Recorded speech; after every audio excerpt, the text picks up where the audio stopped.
Every season I try to keep up with at least one slice of life anime, and every season I get to the same conclusion. The main weakness of the genre is the long periods of time where the story goes nowhere. Sure, we get some gags depending on the theme of the show, but these become repetitive very quickly, and unless you're an obsessed fanboy, it becomes boring. Is My Dress Up Darling the exception to that rule? Well, yes. Recent romantic comedies have been watered down because they are made for an international audience, and the reason why we are getting more and more SOL season after season, with the animation industry in Japan in a crisis, studios need those juicy dollars from overseas to do the projects they want. My Dress Up Darling excels the traditional more recent SOL because it's a mature story that focuses mostly in only two characters. These characters are very real in my opinion. Sure, they have their kawaii moments, but the way they react and interact with one another is very relatable. Two individuals that live their lives in very different ways, with very different personalities. Now, I don't know if Cloverworks knew the hidden gem they got when they greenlighted this project, but it's true that the studio has had great SOL romantic comedies in the past, from Horimiya to How to Raise a Boring Girlfriend, from psychological in One Direct Priority, and sci-fi in Rascal Does Not Dream of Bonnie Girl Senpai. The studio has proven they can deliver light-hearted tone stories. But with Marin and Gojo's story is different. It wasn't overhyped like they did with Darling in the Franxx, or they are doing right now with Spy Family, and still was a massive success. In some weekly charts, dominating for most part of the season, with two heavy hitters in the mix, Demon Slayer Entertainment District Arc and Attack on Titan Final Season Part 2. My Dress Up Darling is definitely a sensation. Week after week, we started to see from cosplayers cosplaying Marin the cosplayer to mangakas from other works that couldn't resist drawing the diva of the season. And all of this with issues with animators in mid-season just to end up having one of the greatest ones of it. This presentation definitely pumps Fukuda Shinichi's career, the creator of these characters and this story, one of the many female manga artists that are starting to rise in the industry, and who reportedly cried after Cloverwork sent her the first 2 episodes before the premiere. Alright, so I talk about everything that was around this presentation, but barely anything about the show itself. Let's move on to that.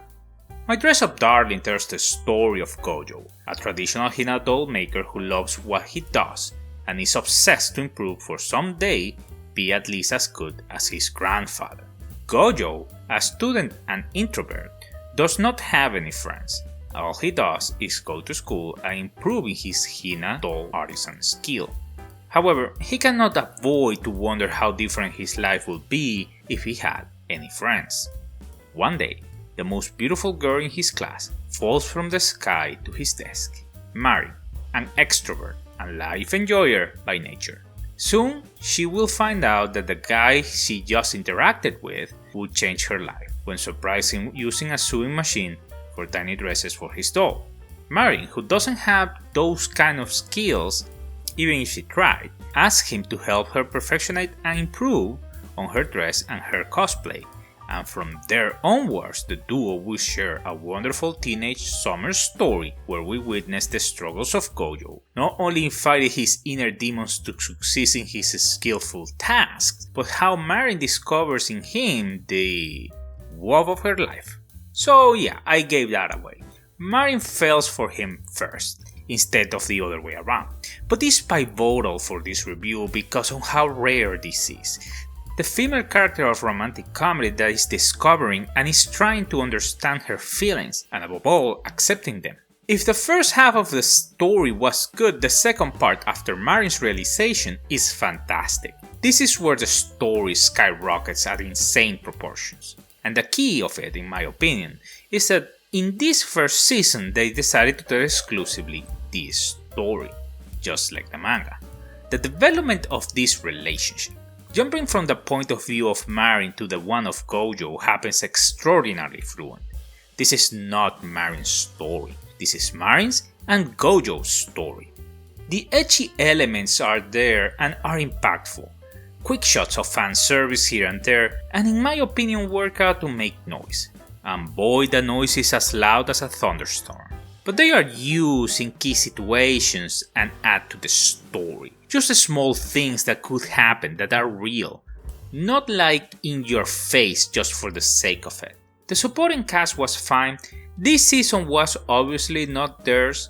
Granddad is an old schooler that is a bit concerned for his grandson, and he comes and goes as a strong paternal figure. Yuyu and Shinju, her sister, were great considering the amount of screen time they had. Can't wait to see more on them in the future. And there is Noah, Marin's best friend. Yes, she has a group of friends that are barely in the show.